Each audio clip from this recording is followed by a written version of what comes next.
सभी मसीही भाई बहनों को यीशु के नाम में शालोम, प्रेज द लॉर्ड, जय मसीह की। यीशु द सेवियर मिनिस्ट्री और प्रभु यीशु मसीह में आपका भाई जेम्स आप सभी का इस बाइबल अध्ययन कार्यक्रम में एक बार फिर से बहुत बहुत स्वागत और परमेश्वर का धन्यवाद करते हैं। परमेश्वर का कोटि कोटि धन्यवाद है। आज से हम यूहन्ना रचित प्रकाशित वाक्य का अध्ययन शुरू करने जा रहे हैं। एक छोटी सी प्रार्थना के साथ आज के अध्ययन को हम शुरू करेंगे। हालेलुया, धन्यवाद पिता परमेश्वर, धन्यवाद करते हैं आपके अद्भुत रीति वाले प्रेम के लिए जो आपने अपने इकलौते पुत्र को देकर हम सभी पर प्रकट किया। धन्यवाद करते हैं महान पिता परमेश्वर आपके अनुग्रह के लिए, आपके महान प्रेम के लिए, आपकी तमाम आशीषों के लिए। धन्यवाद करते हैं इस बाइबल अध्ययन कार्यक्रम से जिससे हम आशीषित हो रहे हैं। पिता परमेश्वर होने दीजिए महान पिता परमेश्वर। आज से हम प्रकाशित वाक्य का अध्ययन कर रहे हैं। प्रकाशित वाक्य का अध्ययन करते समय पवित्र आत्मा के बिना हम इसका अध्ययन पूर्ण रूप से नहीं कर सकेंगे। पिता परमेश्वर हम प्रार्थना करते हैं कि पवित्र आत्मा हमारी अगुवाई करे, सहायता करे और सत्य वचनों को, वो जो भेद हैं, वो जो रहस्य उद्घाटन है पिता परमेश्वर, वो हमें सत्य रीति से सिखाए ताकि जिस उद्देश्य से ये पुस्तक लिखी गई है वो उद्देश्य हमारे और सभी के जीवन में पूरा हो सके। पिता परमेश्वर पवित्र आत्मा हमारी अगुवाई और मदद करे। महान पिता परमेश्वर हम प्रार्थना करते हैं सारी व्यवस्थाओं को पिता परमेश्वर हम आपके हाथों में सौंपते हैं। रिकॉर्डिंग किए जाने को, वचन को समझने को, उन भेदों को समझने को, समझाए जाने को, हर एक बात को पिता परमेश्वर हम आपके धर्ममय और जोरावर हाथों में सौंपते हैं। आप हमारी मदद कीजिए, आप हमारी अगुवाई कीजिए, आप इस अध्ययन में हमारे साथ और सहायक होइए। पिता परमेश्वर सारा आदर देते हैं, सारी महिमा देते हैं और इस प्रार्थना को यीशु के सामर्थ्य और मीठे नाम में मांगते हैं, आमीन। मेरे प्यारे भाई बहनों, प्रकाशित वाक्य का अध्ययन शुरू करने से पहले हमेशा की तरह हम इस पुस्तक का भी एक छोटा सा परिचय लेंगे। प्रकाशित वाक्य को यूहन्ना, जो कि प्रभु के चेले हैं, उन्होंने अपने धरती के जीवन के अंतिम दिनों में पतमस नामक टापू पर लिखा है, जो कि ईजियन सागर में इफिसुस नगर के दक्षिण पश्चिम में उपस्थित है, जो कि उस समय में रोमी साम्राज्य का हिस्सा था। आज यदि हम इसे मैप में देखेंगे, इस आधुनिक मैप में, तो ये ग्रीक देश का हिस्सा है। आप इसको मैप में देख सकते हैं। आज भी ये टापू मौजूद है। मेरे प्यारे भाई बहनों, इस पुस्तक का जो शीर्षक है प्रकाशित वाक्य, जिसका मतलब होता है प्रकाशन करना, और इंग्लिश में इसका शीर्षक है रिविलेशन। ये ग्रीक में जब ये पुस्तक लिखी गई है तो इस पुस्तक का जो शीर्षक है वो शब्द ग्रीक शब्द है जो कि अपोकालिप्सी है, अपोकालिप्सी या फिर अपोकालिप्सिस। इसका मतलब होता है रहस्य खोलना, अनकवरिंग, या किसी चीज को खोल करके बता देना। तो मेरे प्यारे भाई बहनों, ये पुस्तक हमें अंत के दिनों के वो रहस्य, अंत के दिनों में होने वाली घटनाएं, प्रभु यीशु मसीह का द्वितीय आगमन, एंटी क्राइस्ट का आना, और उस समय परमेश्वर के क्रोध और प्रकोप जिस प्रकार से धरती पर होंगे जब प्रभु यीशु मसीह के द्वितीय आगमन का समय होगा, रैप्चर होगा, उन सभी के विषय में हमें प्रतीकात्मक रूप से यानी कि सिंबॉलिक रूप से बताता है। और कुछ दर्शन स्वर्ग के भी हम देखते हैं। स्वर्ग में बहुत सारे प्रतीकात्मक दर्शन इस पुस्तक में हमें मिलते हैं। मेरे प्यारे भाई बहनों, प्रकाशित वाक्य को यूहन्ना ने लगभग 90 एडी से 96 एडी के बीच में लिखा है, और बहुत सारे स्कॉलर्स का यह भी मानना है कि ये लगभग 80 एडी के आसपास लिखा गया है। लेकिन ज्यादातर जो हम कहेंगे जो स्कॉलर्स हैं उनका यही मानना है कि ये यूहन्ना का प्रकाशित वाक्य 90 एडी से 96 एडी के बीच में लिखा गया है। और ये वो समय था जब मसीही विश्वासियों पर, प्रभु यीशु मसीह पर विश्वास करने के कारण बहुत ही ज्यादा सताव और बहुत ही ज्यादा उत्पीड़न हो रहा था। उस समय प्रभु यीशु मसीह के द्वारा यूहन्ना को यह प्रकाशन दिया गया अंत के दिनों में कि देखो मैं शीघ्र आने वाला हूं और हर एक के कामों के लिए प्रतिफल मेरे पास है, और वो अपनी आशा में प्रबल हों। और इस प्रकाशन के द्वारा ऐसे मसीही विश्वासियों में उत्साह आए और उनकी आशा प्रबल हो जाए। मेरे प्यारे भाई बहनों, जब हम प्रकाशित वाक्य को देखते हैं तो यहां इसमें 22 अध्याय पाए जाते हैं, 22 अध्याय पाए जाते हैं। और ये दो जो हम कहेंगे इसमें दो ग्रुप हैं।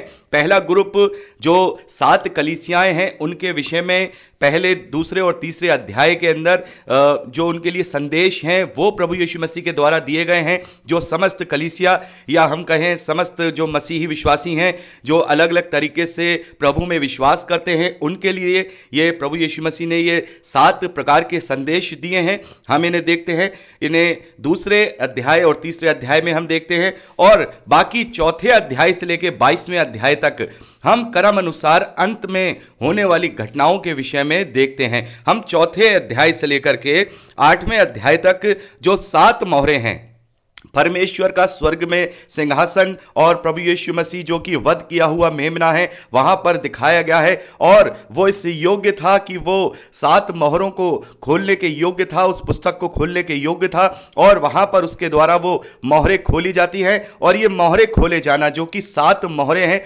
एक पुस्तक को वहां दिखाया गया है, एक स्क्रोल को वहां दिखाया गया है। जैसे कि आप पुराने जमाने में देखते हैं, ये ऐसी पुस्तक नहीं है जैसे कि सामान्य पुस्तक हम पढ़ते हैं या हम कोई किताब पढ़ते हैं। ये स्क्रोल है, यानी कि जैसे पहले समय में राजा जो घुमा घुमा करके लपेट करके लिखा करते थे, इस प्रकार का एक स्क्रोल है, और इसमें 7 मोहरें हैं, और एक एक करके 7 मोहरों को हम इस चौथे अध्याय से लेकर 8वें अध्याय तक देखते हैं। ये 7 मोहरें खोली जाती हैं, और कुछ प्रतीकात्मक रूप से, सिंबल रूप से उनके अर्थ भी बताए गए हैं कि जब ये मोहरें खोली जाती हैं तो ऐसा होता है, जब ये मोहरें खोली जाती हैं तो ऐसा होता है। इसका हम अध्ययन बहुत ही विस्तार से करेंगे।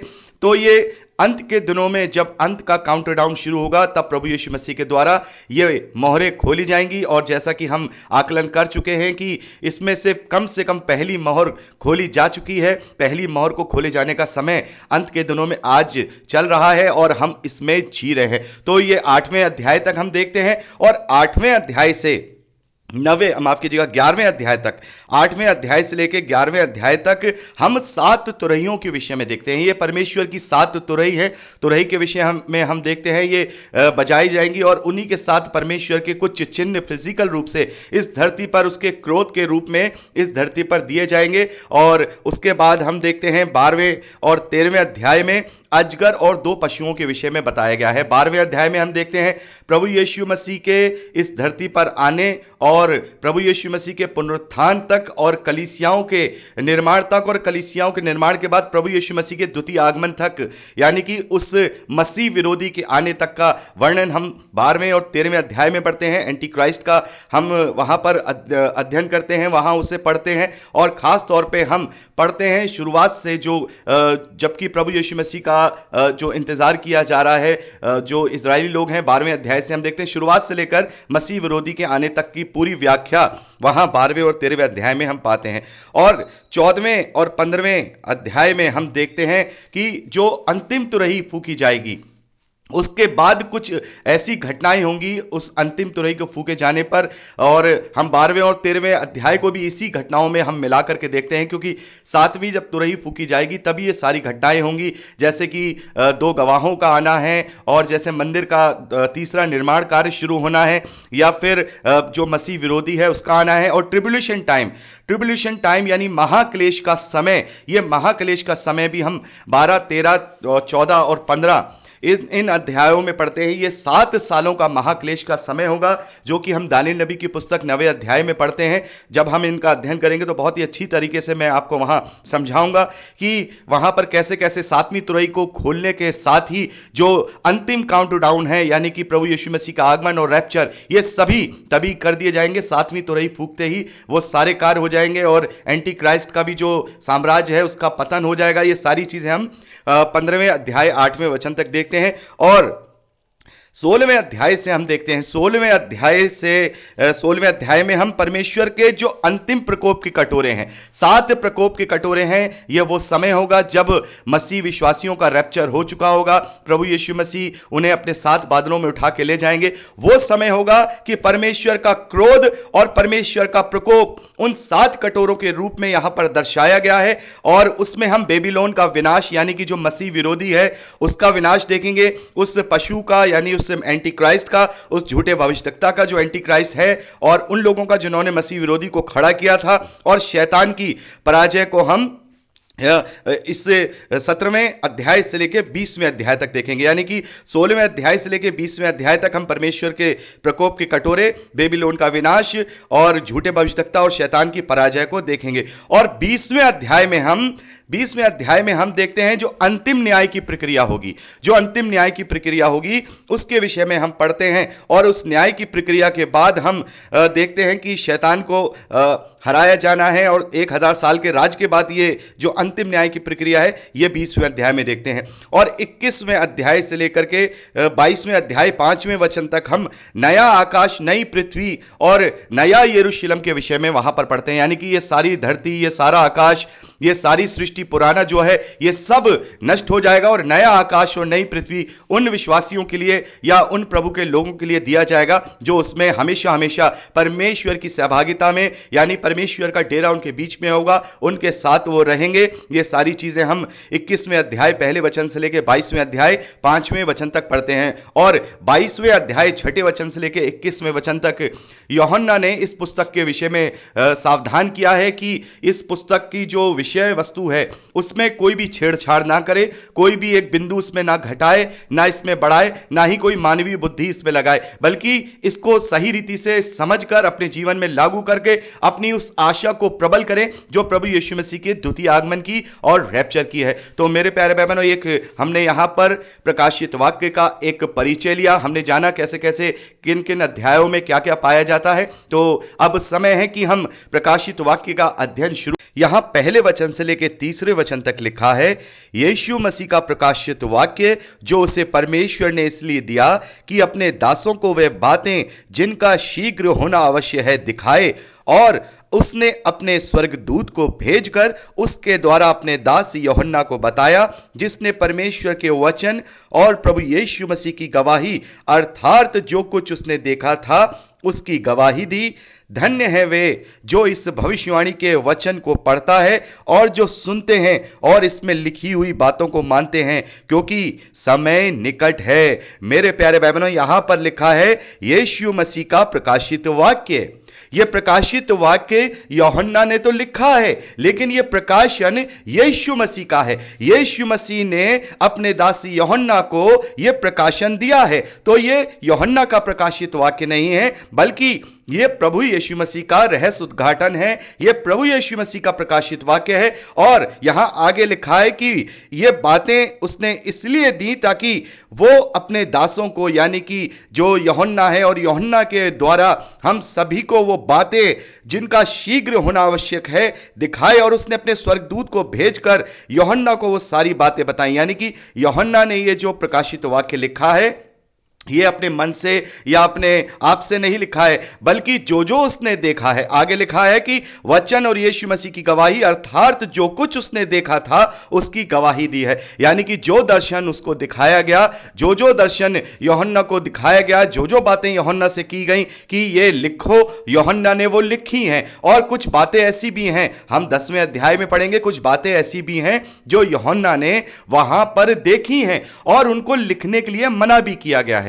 वहां पर यूहन्ना से कहा गया कि अभी इन बातों को मत लिखो, समय आने पर परमेश्वर अपने रहस्य अपने लोगों पर उद्घाटन करेंगे या उन्हें बताएंगे। तो यहां पर ये जो पुस्तक है ये यूहन्ना के द्वारा लिखा तो गया है, लेकिन ये एक तरीके से जो जो उसने देखा, जो जो प्रकाशित वाक्य परमेश्वर प्रभु यीशु मसीह ने उसे दिखाया, वो सारी बातें यहां पर लिखी हैं ताकि हम अपने विश्वास में प्रबल हों और जो विश्वास की आशा जो उसकी हम बाट जो रहे हैं उस आशा में हम अपने आप को प्रबल कर सकें। 3रे वचन में लिखा है कि धन्य है वे जो भविष्यवाणी के वचन को पढ़ता है। मेरे प्यारे भाई बहनों, धन्य है वे जो इस भविष्यवाणी की पुस्तकों को पढ़ने की हियाब रखते हैं, हिम्मत रखते हैं। हम देखते हैं बहुत सारी लगभग 90% हम कलीसियाओं को देखते हैं कि वहां प्रकाशित वाक्य का अध्ययन या प्रकाशित वाक्य को पढ़ करके उसका सरमन नहीं दिया जाता या उसके विषय में कोई वचन नहीं बांटा जाता है। 90 बल्कि मैं कहूंगा 95% ऐसी कलीसियाएं, ऐसे प्रचारक हैं जो प्रकाशित वाक्य को कभी पढ़ के कलीसिया को सुनाते ही नहीं है, कभी बताते ही नहीं है।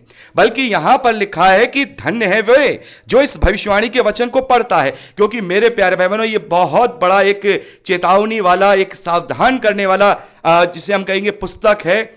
जो इसमें परमेश्वर के प्रेम और परमेश्वर के क्रोध और प्रकोपों को भी दर्शाता है, तो जरूरी है कि हम अपनी कलीसियाओं में कम से कम महीने में एक बार या 2 महीने में एक बार प्रकाशित वाक्य का जो भी अध्ययन है वो उन लोगों को दे पाएं, उन लोगों को समझा पाएं, क्योंकि धन्य है वे जो इस भविष्यवाणी की पुस्तक को पढ़ते हैं और मानते हैं, इनकी लिखी हुई बातों को सुन करके मानते हैं, क्योंकि समय निकट है। मेरे प्यारे भाई बहनों, पौलुस कहते हैं कि जैसा अंत के समय को तुम पास आता देखो, वैसे और संगति में अपने आप को प्रबल करते रहो, वैसे और संगति में अपने आप को जोड़ते रहो। तो मेरे प्यारे भाई बहनों, अब समय है कि प्रकाशित वाक्य के वचनों को, प्रकाशित वाक्य की भविष्यवाणियों को, प्रकाशित वाक्य के प्रकाशनों को अब कलीसियाओं में कन्वे किया जाए, कलीसियाओं में समझाया जाए। जैसा लिखा है वैसा ही उन्हें बताया जाए। बहुत सारे लोग अपने अपने हिसाब से प्रकाशित वाक्य को जो है रिवील करते हैं, प्रकाशित वाक्य को समझाने की कोशिश करते हैं, लेकिन जो लिखा है, जैसा लिखा है वैसा ही हमें दूसरों तक और अपने आप तक पहुंचाना है, ताकि हम सही बातें जो इस प्रकाशित वाक्य में जो भविष्यवाणियों के रूप में लिखी हुई हैं उन्हें हम अध्ययन कर सकें, उन्हें जान सकें, उन पर चल सकें, उन्हें मानकर अपने जीवन में लागू करें। और सबसे बड़ी बात यह उस आशा को प्रबल करता है, उस विश्वास को प्रबल करता है जो प्रभु यीशु मसीह के द्वितीय आगमन के लिए है। प्रभु यीशु मसीह के द्वारा न्याय किया जाना, शैतान को अपनी एड़ी से कुचला जाना और वो अनंत जीवन की सहभागिता, जहां हम 21वें अध्याय में देखते हैं कि परमेश्वर का डेरा मनुष्यों के बीच में होगा और वो उनके सब आंसू पोंछ डालेगा। जैसा कि परिचय में मैंने आपको बताया कि ये वो समय था जब मसीही विश्वासियों को बहुत ही ज्यादा उत्पीड़न दिया जा रहा था, बहुत ही ज्यादा उन्हें सताया जा रहा था। तो ये जब शब्द हम वहां पढ़ते हैं कि परमेश्वर हमारे सब आंसू पोंछ डालेगा और वहां ना दुख होगा, ना तकलीफ होगी, ना पीड़ा, ना मृत्यु, और उसका डेरा हमारे बीच में होगा, तो ये बहुत ज्यादा उत्साहित करने वाला वचन है, बहुत ज्यादा अपने विश्वास को प्रबल करने वाला वचन है। जो क्लेश इस धरती पर हम झेलते हैं या जो परेशानियां हम इस धरती पर झेलते हैं, प्रभु यीशु मसीह पर विश्वास करने के कारण जब हम उत्पीड़न को सहते हैं, तो यह वचन हमारे लिए एक आनंद का विषय हो जाता है, हमारे लिए उस आशा को प्रबल करने का विषय हो जाता है। इसीलिए हमें इन भविष्यवाणियों का जो प्रचार है वो कलीसियाओं में करना बेहद जरूरी है, क्योंकि जो लोग इस भविष्यवाणी के वचन को पढ़ते हैं और सुनते हैं और इसकी लिखी हुई बातों को मानते हैं, वो धन्य है, क्योंकि अंत का समय निकट है।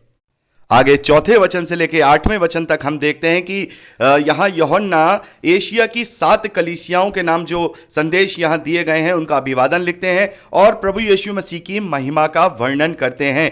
मेरे प्यारे भाई बहनों, जैसा कि मैंने आपको परिचय में बताया कि प्रकाशित वाक्य में 2 भाग हैं, पहला, दूसरा, तीसरा अध्याय उन 7 कलीसियाओं के नाम प्रभु यीशु मसीह के संदेश हैं जो कि एशिया माइनर की हैं, और वो संदेश आज हम सभी मसीह विश्वासियों पर लागू होते हैं, क्योंकि हम 7 प्रकार के विश्वास करते हैं। जैसे ये 7 कलीसियाएं हैं, वैसे ही हम अलग अलग 7 मसीह विश्वासी हैं, अलग अलग 7 प्रकार के मसीह विश्वासी हैं जो प्रभु पर विश्वास करते हैं। तो ये हम पर्सनली रूप से अपने लिए संदेश ले सकते हैं। और यहां हम देखते हैं कि प्रभु यीशु मसीह की महिमा का वर्णन किया गया है, और खास तौर पर हम देखेंगे 20वें वचन तक, इस लास्ट अध्याय, इस पहले अध्याय के लास्ट में 20वें वचन तक प्रभु यीशु मसीह की महिमा को दिखाया गया है, जिसमें यह बात सिद्ध होती है कि उस वक्त और अब भी जो लोग ये कहते हैं कि प्रभु यीशु मसीह परमेश्वर है, वो सत्य है, क्योंकि उस वक्त यूहन्ना है या चेले हैं या और भी जो मसीह विश्वासी हैं, वो प्रभु यीशु मसीह को परमेश्वर के रूप में ही देखते थे, जैसा कि हम यूहन्ना का सुसमाचार पहले अध्याय में पढ़ते हैं। तो मेरे प्यारे भाई बहनों, जैसा कि बहुत सारे ऐसे झूठे कल्ट हैं, बहुत सारे ऐसी लोग हैं जो इस बात का दावा करते हैं कि वो त्रिएकता पर विश्वास नहीं करते, प्रभु यीशु मसीह को परमेश्वर नहीं मानते। वो कहते हैं कि प्रभु यीशु मसीह परमेश्वर नहीं है, वो परमेश्वर का पुत्र है, वो उसकी पहली सृष्टि है, वो मिकाइल स्वर्गदूत है। तो उन बातों का, उन झूठी बातों का इन 4 वचन से लेकर 20वें वचन तक जब हम पढ़ेंगे तो खंडन होता है, उन्हें हम जवाब दे सकते हैं। साफ तौर पर यहां प्रभु यीशु मसीह को परमेश्वर के रूप में दिखाया गया है, जैसा कि हम 8वें वचन में देखते हैं कि प्रभु परमेश्वर, यानी कि प्रभु यीशु मसीह के लिए लिखा जा रहा है, उससे परमेश्वर लिखा जा रहा है। प्रभु परमेश्वर जो था, जो है और जो आने वाला है, जो सर्वशक्तिमान है, वो कहता है कि मैं ही अल्फा और मैं ही ओमेगा हूं।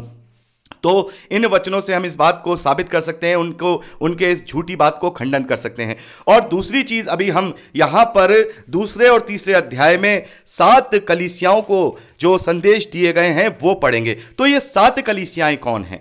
7 कलीसियाएं कौन हैं? जैसा कि यहां पर हम पढ़ रहे हैं, चौथे वचन में हम पढ़ते हैं, यूहन्ना की ओर से एशिया की 7 कलीसियाओं के नाम। यानी कि ये जो संदेश दिए जा रहे हैं वो एशिया की 7 कलीसियाओं को उस समय में दिए जा रहे हैं, और आज के समय में भी ये संदेश हमारे लिए लागू हो रहे हैं। लेकिन कुछ ऐसे कुछ दावा करने वाले हैं, कुछ झूठा या सच्चा दावा करने वाले ऐसे लोग हैं जिनका एक मत है, जिनका यह मानना है कि ये जो 7 कलीसियाएं हैं वो एशिया माइनर की लिखी तो गई हैं, लेकिन ये एशिया माइनर की 7 कलीसियाएं नहीं हैं, बल्कि मसीही कलीसियाई इतिहास के 7 युग हैं। 7 युग है, यानी कि मसीह कलीसिया का युग 2000 साल का लगभग हो चुका है। इसमें ये 7 युगों को मानते हैं कि 7 अलग अलग युग हैं, और 7 अलग अलग युगों को ये 7 संदेश प्रभु यीशु मसीह के द्वारा दिए गए हैं। और ये थ्योरी लेकर के आए थे डॉक्टर विलियम ब्रैनम, जिनका 1965 में देहांत हो चुका है, और वो ये थ्योरी लेकर के आए थे, और बहुत सारी बकवास थ्योरीज भी वो लेकर के आए थे, जैसे कि सरपेंट सीड है।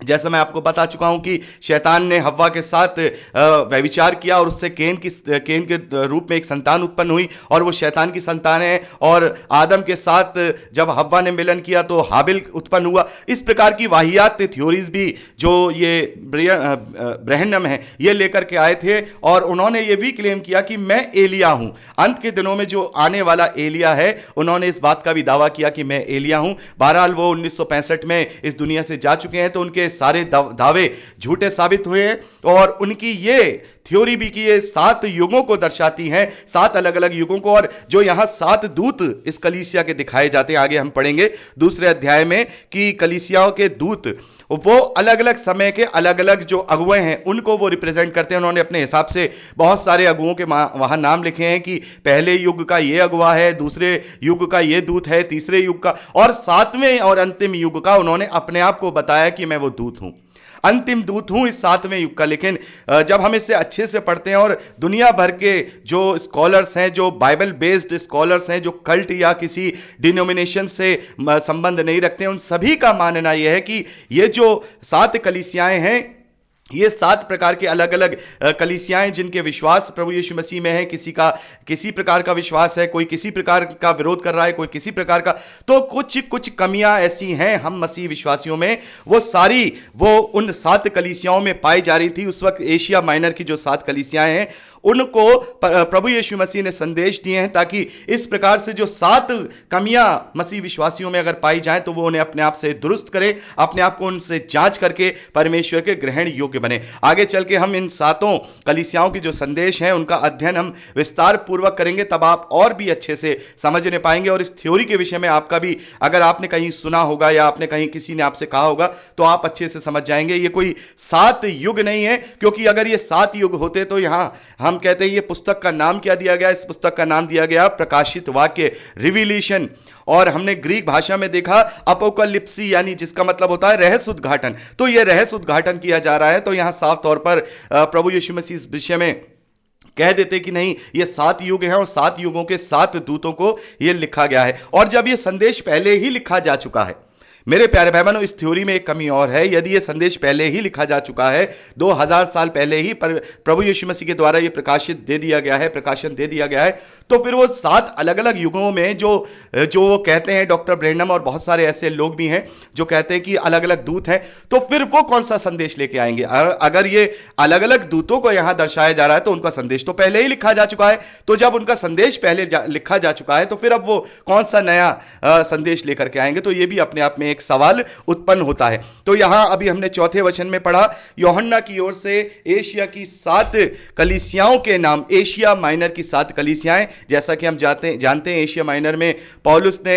सेवकाई की और वहां बहुत सारी कलीसियाओं की स्थापना की, और उसके बाद हम देखते हैं यूहन्ना की जो सेवकाई है वो एशिया माइनर की कलीसियाओं में ज्यादा रही है। और यहां पर उन्हीं को अभिवादन लिखते हुए यूहन्ना लिखते हैं कि एशिया की 7 कलीसियाओं के नाम उसकी ओर से जो है और जो था और जो आने वाला है। इस वचन पर आप ध्यान करिएगा, जो है, जो था और जो आने वाला है, और उन 7 आत्माओं की ओर से जो उसके सिंहासन के सामने है, और यीशु मसीह की ओर से जो विश्वास योग्य साक्षी और मरे हुओं में से जी उठने वालों में पहलौठा और पृथ्वी के राजाओं का हाकिम है। तुम्हें अनुग्रह और शांति मिलती रहे। तो मेरे प्यारे भाई बहनों, यहां पर यूहन्ना अपनी ओर से ये पत्री नहीं लिख रहे हैं, बल्कि किसकी ओर से लिख रहे हैं?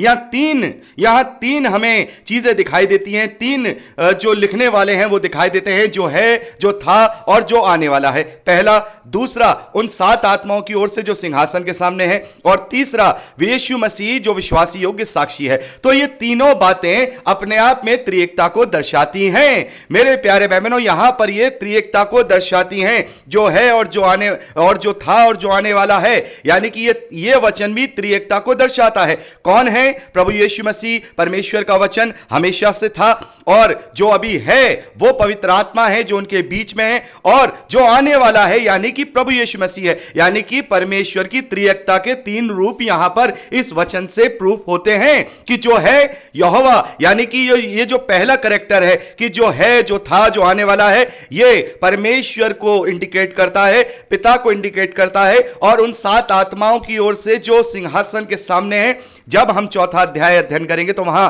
परमेश्वर के सिंहासन के सामने हम 7 आत्माओं के विषय में भी देखेंगे, जो 7 दीपकों के रूप में जल रही हैं, और वो परमेश्वर का आत्मा है, यानी पवित्र आत्मा है। यानी ये दूसरा पवित्र आत्मा है। और तीसरा कौन है? यीशु मसीह, जो विश्वास योग्य साक्षी और मरे हुओं में से पहलौठा, उठने वालों में पहलौठा है। यानी कि यहां पर हम त्रिएकता को देख रहे हैं। यहां साफ तौर पे त्रिएकता के कॉन्सेप्ट को हम समझ रहे हैं कि परमेश्वर पिता, पवित्र आत्मा और पुत्र प्रभु यीशु मसीह की ओर से जो है, जो था और जो आने वाला है। और ये वचन भी हमें बताता है कि परमेश्वर पिता है, परमेश्वर पिता था, पवित्र आत्मा भी उनके बीच में है, और प्रभु यीशु मसीह आने वाला है। तो मेरे प्यारे भाई बहनों, ये वचन हमें ये प्रूफ करता है कि प्रभु यीशु मसीह त्रिएक परमेश्वर का एक परमेश्वर है, और पिता और पुत्र और पवित्र आत्मा ही परमेश्वर है, त्रिएक परमेश्वर है। ये तीनों ही एक ही परमेश्वर है, ये कोई अलग अलग नहीं है, ये तीनों ही एक परमेश्वर है। वो है, वो था और वो आने वाला है। यानी कि ये जो पत्री, ये जो माफ कीजिएगा, ये जो पुस्तक लिखी जा रही है, ये परमेश्वर पिता, पुत्र और पवित्र आत्मा की ओर से लिखी जा रही है, जो कि यूहन्ना लिख रहे हैं एशिया की 7 कलीसियाओं के नाम। तो मेरे प्यारे भाई बहनों, एक एक वचन इस प्रकाशित वाक्य में हम ऐसा पढ़ेंगे जिनसे बहुत कुछ हमें रिवील होगा, बहुत कुछ हम जानेंगे।